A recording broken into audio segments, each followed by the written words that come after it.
Nouvel invité sur le plateau de Savoie News, Emmanuel Durand, bonjour. Bonjour. Comment va le directeur général de Radiance ? Écoutez, je vais bien, ainsi que la mutuelle, merci. Alors, on va parler de l'actualité, parce que vous êtes directement concerné. On parle vaccination, on parle aussi couvre-feu à 18h. Vous en pensez quoi, à votre avis ? Je crois que le couvre-feu à 18h, c'est une juste mesure. Si cela peut permettre d'éviter un troisième confinement, il me semble que c'est une juste mesure entre précaution sanitaire et poursuite de l'activité économique. La campagne de vaccination, elle est attendue. La mutualité jouera tout son rôle pour soutenir cette campagne, car c'est le moyen d'éradiquer la pandémie. Alors, tout d'abord, on va vous demander comment va Radiance. La mutuelle se porte bien ? Radiance va bien. Nous avons activé notre plan de continuité d'activité dès mi-mars, ce qui nous a permis de poursuivre toutes nos missions.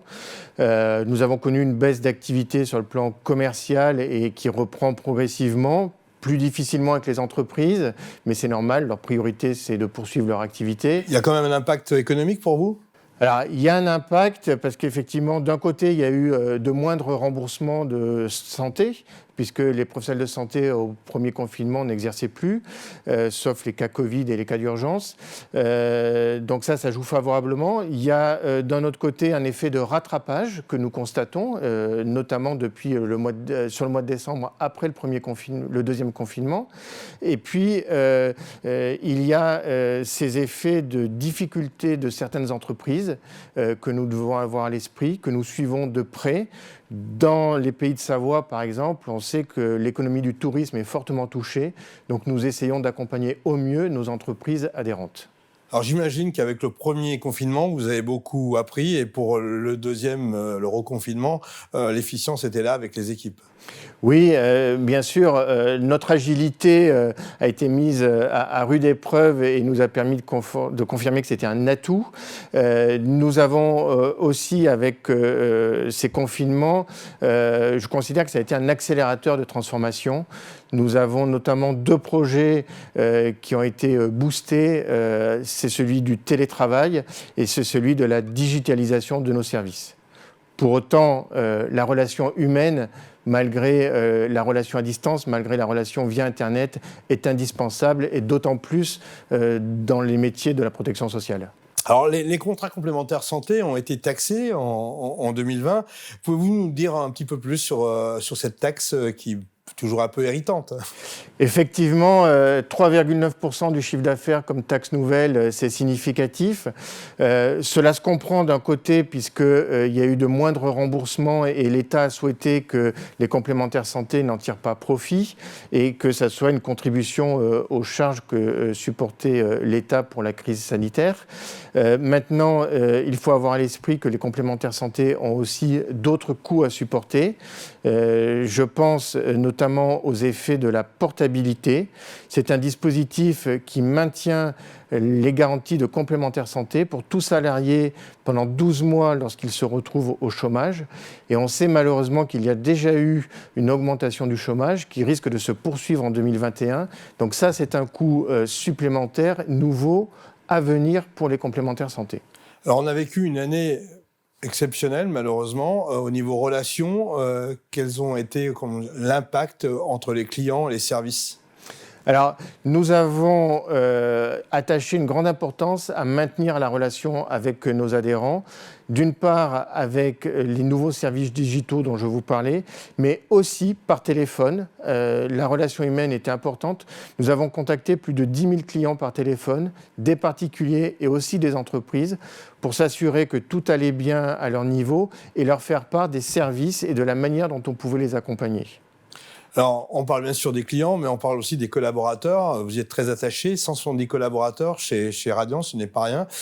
Comment ça se passe, la reprise du travail avec ses conditions, télétravail et j'en passe ? Alors, c'est vrai que la première mesure qu'on a prise pour protéger nos collaborateurs, ça a été le travail à distance et qui se poursuit. Sur le site de Chambéry, par exemple, où nous avons 70 collaborateurs, aujourd'hui, il y en a seulement 15 de présents. Donc, le travail à distance est une mesure de précaution que nous poursuivons. Nous avons aussi pris en compte les situations personnelles, notamment liées aux problématiques de garde d'enfants, pour trouver la meilleure solution qui combine les contraintes personnelles et la poursuite de l'activité. Je dirais le dernier volet sur lequel nous finalisons un projet aujourd'hui, c'est un volet qui concerne l'outil de téléphonie pour faire en sorte qu'il soit embarqué sur les postes de travail informatiques et qu'il permette une plus grande mobilité pour les collaborateurs, qu'ils soient sur site, chez eux ou en déplacement avec leur installation téléphonique qui les suit en permanence. Alors j'imagine qu'en 2020, avec la pandémie, vous avez été extrêmement sollicité, vous et vos équipes. Oui, ça a été une année éprouvante, on peut le dire, et je crois que les collaborateurs ont répondu présent. Ils ont, pour plusieurs d'entre eux, manifesté d'ailleurs leur fierté d'avoir contribué à la gestion de cette crise sanitaire.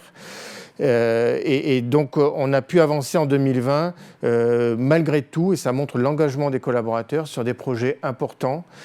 La création de notre nouveau site internet, qui a été fait en 5 mois, dont 2 mois de confinement. Ce nouveau site qui est notre vitrine, qui présente l'ensemble de nos services, de nos produits, avec possibilité de faire des devis en ligne, même de souscrire en ligne pour ceux qui le veulent. Et ce site s'est accompagné d'un espace adhérent qui leur permet de réaliser eux-mêmes certaines démarches et donc évite soit des délais d'acheminement de courrier, soit de se déplacer. Et on sait que c'est important en ce moment. Alors, on arrive à 2021. J'imagine qu'on se fixe des objectifs. Quels sont-ils pour vous et Radiance ? Alors, on a un objectif majeur cette année puisque nous lançons une nouvelle gamme de complémentaires santé pour les particuliers. Une gamme de ce style, ça se renouvelle tous les 6-7 ans. Et c'est cette année, c'est précisément dans 1 mois.